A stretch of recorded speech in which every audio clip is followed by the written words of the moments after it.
Guys, alam niyo ba kung nasaan kami ngayon?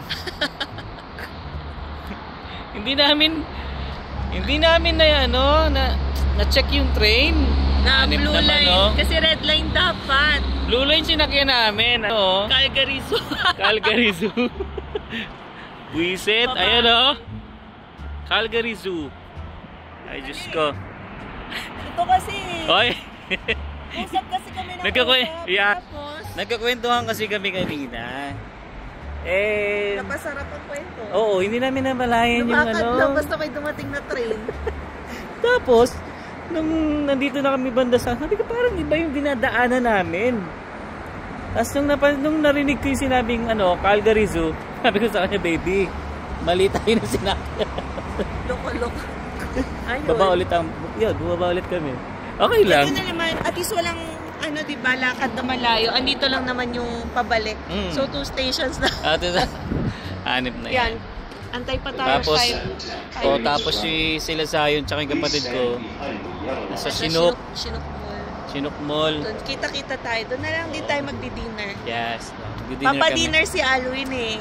Oo, kasi guys, alam niyo na. Umabig na naman tayo sa nagma-manual trade siya sa Forex. So, sabi ko, libre mo ako ha. Yeah. Kasi yun nga, pag kung nakaka-watch kayo ng videos namin, more on copy trading ako si Alwin sa manual. Low risk lang yung copy trade. Pero si Alwin kasi aggressive yan or high risk. Kaya, palaban ako within 1 day, yan. Kayang-kaya kumita. Hindi, maganda kasi yung kinita ko kahapon. Parang naka $100 agad ako Parang 15 minutes lang, parang gano'n. Ganun yung opportunity. Ganun yung manual kasi. So, kung gusto nyo matuto, yan, nagpa-podcast kami ni Coach Janice. Yan, pag Tuesday and Thursday dito sa Canada. So, sa Philippines, Wednesday and Friday yon. Yeah. So, pwede kayo manood. And nila-live din siya sa channel ni Coach Lady Denny. So, yung mga live din naman namin, recorded yon, pinopost ko yon sa aming channel. So, hindi na Alwin and Emma V2, na siya ngayon. Pala namin yun, guys. Mulawin Trader para based kasi yun solely on Forex. So, meron ding link sa description box para makapag-create na rin kayo ng account on your own. Pwede kayo mag-start ng copy trading. Pwede na rin kayo mag-start ng manual trading. Yes. Ayan. So anyway, yun lang naman. Tama lang din. Papagutom muna kami. Tawanan ko. Natawa na lang kami. Buti na lang din kasi ito, pagkababa namin doon, dito lang lang agad. 3 minutes na lang. Ay nako, not paying attention. Mga sabi ko nga sa inyo guys dati pagkatapos talaga ng work, lutang na kami, parang kamusta? Kasi pagod ka na rin after work. Pagbaba ko kasi kanina, di ba, alam niyo naman guys yung tagpuan namin, di ba? Pagbaba ko kanina, kwentuhan kami. Tapos biglang may dumating na train, sumakay na agad kami. Hindi na namin na-check na parang gano'n. Yung pala blue line. Tamo, saan tayo napunta? Pero buti na lang, 2 stations lang, hindi kami lumayo masyado. Yeah, malapit tayo. Kita pa yung downtown Pakita ko. Ayun ayun pa yung downtown Ayan. Ganda pa ng kwentuhan namin Ay, nako. Saan pa papunta ng zoo dito? Saan yung pasukan? Bababa, ayun ko. Kung pagbaba mo dito, paano ka? Dito, baby. Sa ilalim siguro. Yan. Tapos papunta, yan yung may itlog Yan yung may itlog. Yan. Wide natin. Ay, ang saya-saya. Kamusta ang trabaho? Okay lang.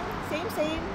Oy, balita ko si Sam Si Sam. Congratulations Sam. So siya ay hired naman sa isang family law firm. Yan, bigatin yan. And grabe, ang ganda ng schedule niya, 4 days lang a week yung work. Baka naman Sam, Pero 10 hours yan.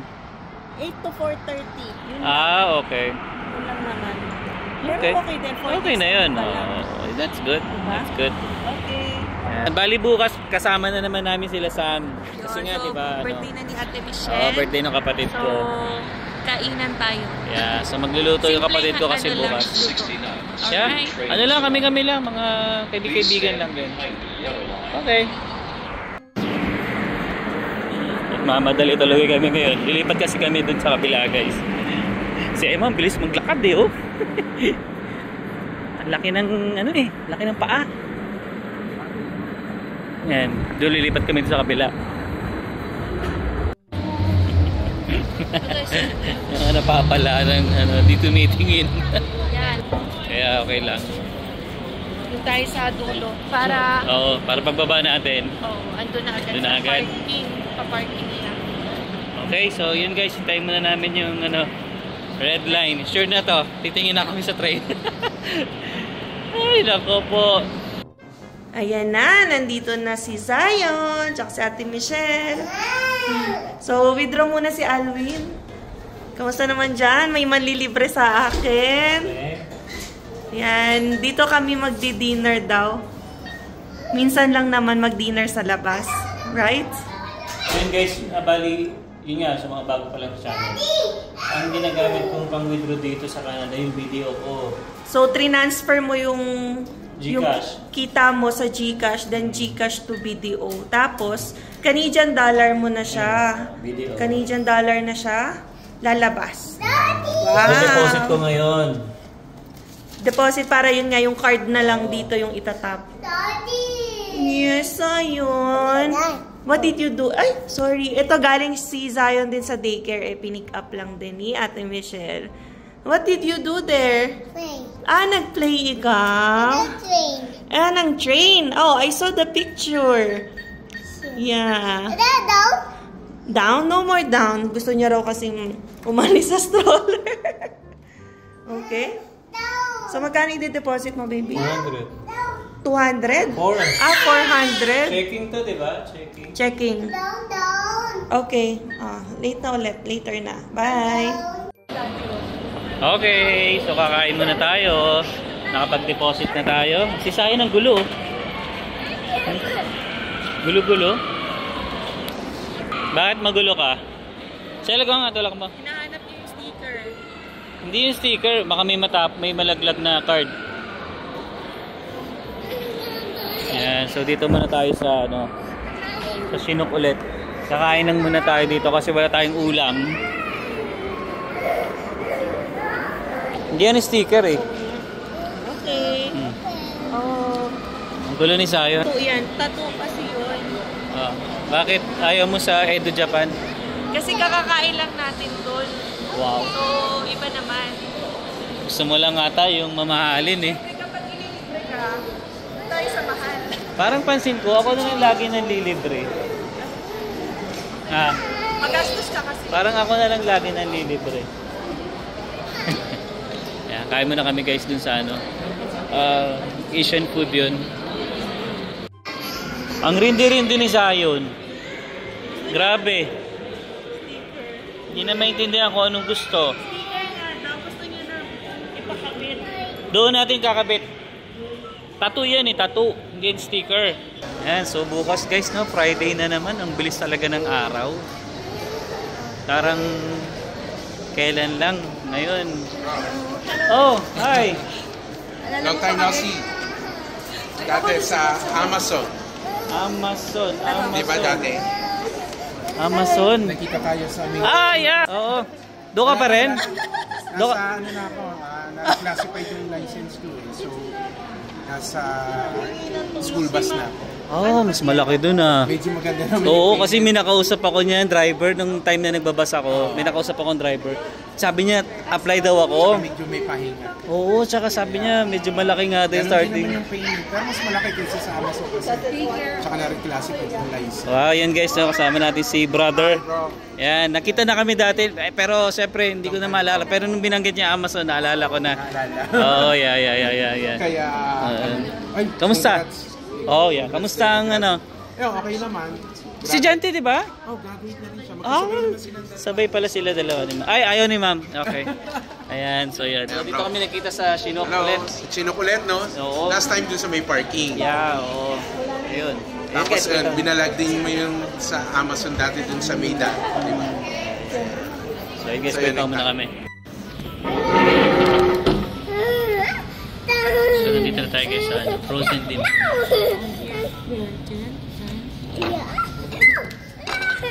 Gulo ni Zach. Ayun o. Ito nga palagi sa Saan? jacket. Ay hindi, sa kamay yan. Sa kamay lang. Hindi sa jacket.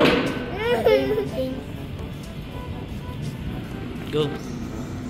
Ayan, so meron kasi binigay sa amin sa TD. Ayan. Mas Napuputol ba siya? Kapag... Diretso na siya gano'n. Oh, dyan niya Ba't sa kamay? Dito. Dyan. Oh, you wait ha. 1, 2, 3. Alright. Okay. 10. You count 1 to 10. 1, 2, 3, 5. 6, 7, 8, 9, 10. Ang bilis naman. Okay. It's there na. Let's see. Ayan na. Ooh! Yun! Ganun pala siya, hindi na kailangan ng tubig. Galing. Okay. So, eat muna tayo. Yan, so guys, pipiliin Yes ko lang. naman. Yes naman si Alvin. Mukhang naisahan ako ni Emma na naman ha. Parang palagi na lang ata ako nanlilibre dito. Kaya mo na. So, order muna tayo guys. Ay, hindi. Pakita ko sa inyo yung menu pala dito. Yan. So, ito yung mga menu nila dito guys. No? Wow. May presyo ba? Wala naman presyo. Dito baby papa. Nandito siya. Nandito. Ah. Yan yung maganda. Masarap yan. Anong number yan? 17 $. Pwede yung kahit naman. Dito na. Yan, ito yung kinakain ko eh. Oh, yun yan. So, yan guys ang mga presyo. Wala palang presyo dito guys. Ang presyo niya nandun sa papel. Nandito. Ayan, dito niya makikita yung mga presyo niya. Okay, so tingin muna tayo guys. Pero yan din yung in-order ko kasi dito eh. Ay, may ramen sila baby oh. Hindi ayoko na namin. Okay, so order muna tayo. Yummy. Oh. Wow. Pare-pareho ayaw nung ibang. Parehas kami. Pero meron pa isa yung squid. Yan, may squid pa. Salt and pepper. Squid. Yan. Yeah, okay. So kakain muna tayo guys. At ako gutom na talaga. Gutom na talaga ako. Wala rin kasi kaming ulam pag uwi. Kaya dito na kakain. Ano masasabi mo sa order mo? Thank you, Alvin. Libre tayo ngayon. Palagi na lang libre. Ganun talaga. Ayan o. Marami pala. Oh, ikaw naman. Oh, there you Wow. go. Thank you. Oh, salt and pepper oh. Okay, I'll put you, Papa. Maanghang nga lang. Sige na. Sili oh. Ayan. Can you take a picture for us? Ayan. Siyempre. Picture. Guys. Sa kanya ng tiyan ko. Hindi ko na alam kung saan ko ilalagay yung pagkain. Ay, si Kuya Noel ko. Lagi ko na lang nakakasama to si Kuya Noel eh. Ito na naman si Kuya Noel oh. Lagi na lang kami nakikita na to eh. Ano kuya, kamusta? Hello. Papakita niyo yung tattoo niya. May tattoo siya. Ganda. Nice.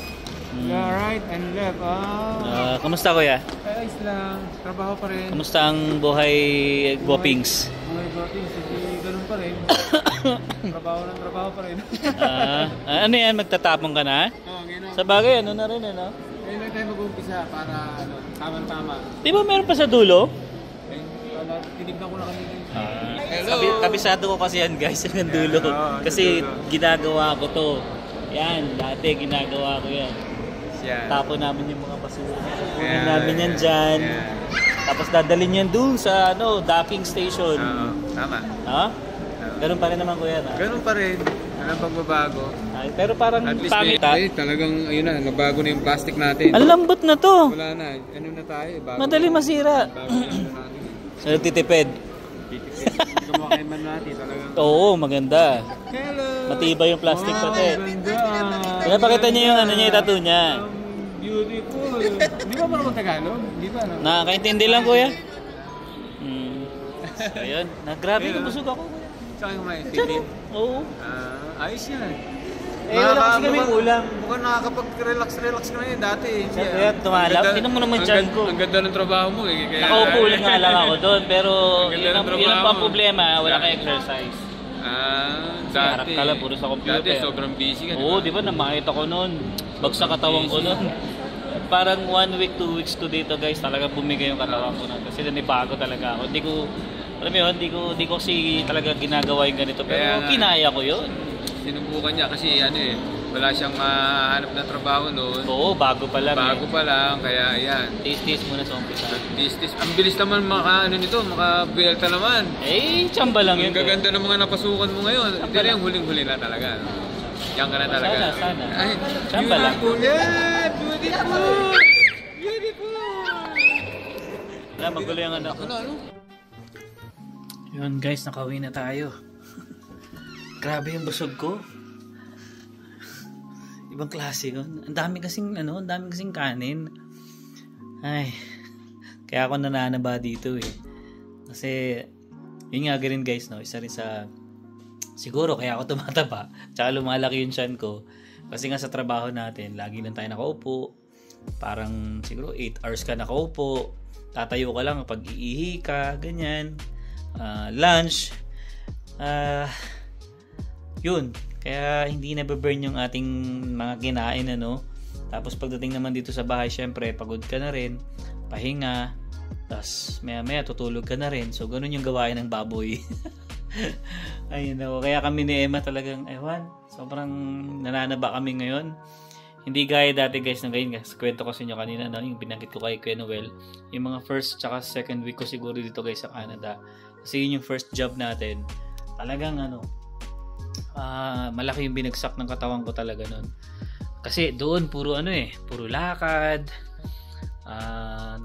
Ikot ka ng ikot, which is okay siya. Kasi talagang nabe-burn yung mga taba-taba natin. Kaya talaga namahit ako noon. Kaya kung mapapansin nyo guys yung mga unang vlog namin dito sa Canada, medyo alam nyo naman, manipis yung mukha natin. Kasi nga nandun pa yung struggle talaga. Pero nag-enjoy ako noon. Happy ako noon. Kasi nga syempre may trabaho tayo. Ako hindi naman talaga ako namili ng trabaho. Kaya yung kanina yung sinabi ko sa inyo yun. Yung mga basura doon, naranasan ko yun. Halos 5 months ako sa Chinook Mall, no? Pero in-enjoy ko siya at masaya ako at naging part siya ng buhay ko. Kaya, proud ako sa sarili ko kasi nagawa ko yung mga bagay na ganun na hindi ko ina-expect talaga. Kaya, proud ako. Kaya, yun nga, tsaka hindi ko rin kinahiya talaga yun guys. Kahit nagtatapon ako ng basura, nagmamap ako dyan sa hallway, pupunas ako ng wet spill, dry spill, tapos nagwawalis ako. Wala sa akin yan. Kasi importante, nagtatrabaho ako, pambayad kami ng rent ng bahay namin. Kasi nga ayaw talaga namin galawin yung savings talaga hanggat maaari. Pang emergency fund kasi yun eh. In case na magkaroon ng problema, at least meron tayong mahuhugutan. Which is, yun naman, at least hindi naman nangyari yun ganun. Nakasurvive kami na lahat ng pinang-tuition ni Emma is galing sa work ko. Saka sa work niya rin kasi nag-work din siya sa Nordstrom. Kaya malaking bagay din yun guys. Kaya talaga dito, payo ko nga lang din talaga sa inyo guys, pagdating nyo sa Canada, unang-una, wag kayo mamimili ng trabaho talaga. Kung ano yung meron, job, grab nyo agad. Importante, mabuhay tayo dito, makasurvive tayo dito. Tsaka, masaya kami dito ni Emma. Kahit alam mo yung mga experience namin na pinagdaanan talagang masasabi namin na happy kami kasi nalampasan namin yung mga ganung pagsubok. Ayan. So, ngayon, at least ngayon, okay naman yung namin, trabaho. Tapos, yun nga, meron din tayong copy trading sa Forex nga, which is malaking tulong talaga sa amin yun kasi dati ako lang naman talaga nagtatrabaho. Tapos, yun, may extra income tayo tsaka, sa side hustle. Okay, tsaka dati pa pala nagda-DoorDash tayo. Yan, 2 trabaho. Bisan, naranasan ko magtatrabaho pala guys yung unang buwan natin dito sa Canada. Sa mga nakapanood dyan sa vlog ko at nakasubaybay sa YouTube namin ni Emma, alam nila yan. Talagang pinagdaanan ko lahat yan. Pero ngayon, at least focus na lang tayo sa isang job. Yun nga lang tataba naman ako ngayon dito sa trabaho ko na to. Ay nako. Tapos kanina nga, after namin ng work ni Emma, naisip ko nga, sabi ko, sige, kain muna tayo. At least, meron naman tayong profit sa pagmamanual ko sa trade. Enjoy natin, di ba? Ayoko rin kasing, hanggat maaari talaga, pag may profit ako, nilalabas ko talaga agad eh. Ayoko masunog. Kumbaga, doon tayo sa safe, di ba? So, yun. Ay, kapagod talaga. Tapos yun, si Zion, kulit na rin kasi talaga ni Zion eh. Saka galing kasi siyang daycare. Kaya medyo pagod talaga yung bata. Tsaka gutom. Ang dami niya guys kinain doon sa kinainan namin. Kaya, isa rin to sa tumataba eh. Sino naman yung Kaya masaya kami. At andito si Zion. Baby namin yan eh. Okay? So yun guys, I hope na nag-enjoy ka sa vlog namin ngayon, and sa mga nagugutom dyan. Kain lang ng kain guys. Hanggat meron, di ba? So yun guys, hanggang dito na lang. See you on the next one. Peace.